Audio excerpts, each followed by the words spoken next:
Velkommen alle sammen. Welcome to the only channel on YouTube that is covering Assassin's Creed Valhalla with actual knowledge about the real Norse pagan religious beliefs. The Vikings did not believe in some wild stories about gods and events that defied the laws of physics and nature.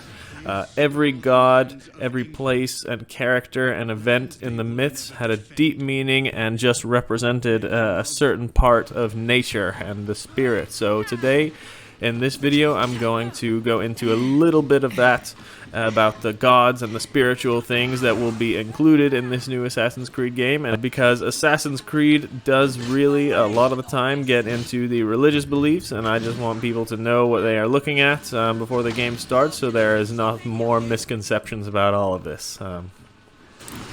So first, it seems as though volva and seidr will be shown in this game. We already have a couple examples of that.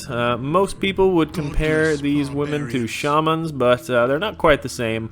Volva were the magical women, and sometimes men, that practiced different acts of magic, but they were most known for practicing seidr, and this was a ritual where they would call upon the spirits and work themselves up into a trance, and they could do a lot of things. It was mainly divination and predicting the future, but they could also kill people or make them sick or make them lose their memory or change the weather and do things like that. I cover a lot of this in way more detail on my other channel, so you can watch that if you're interested in learning more. That link is in the description below.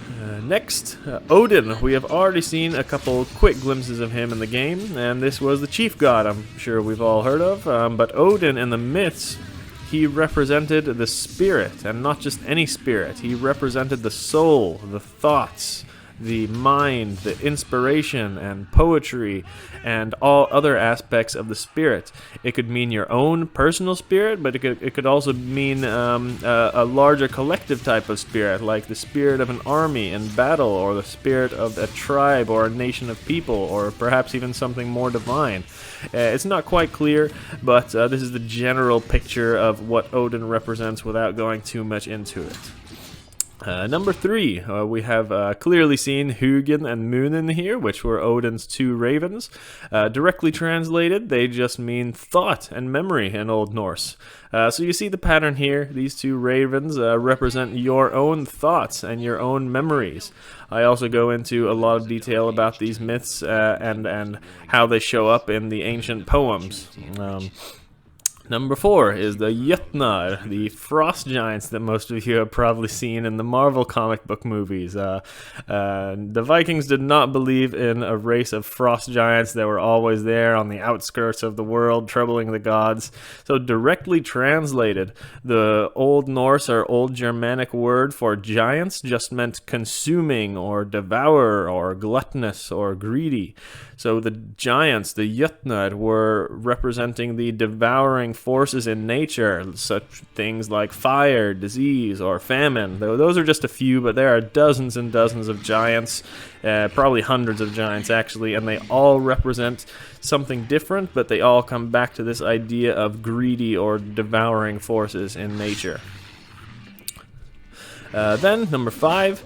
There is some definite mention of Valkyries in here, actually. Valkyries were the female spirits that took a Viking after he fell in battle and brought him to Valhalla.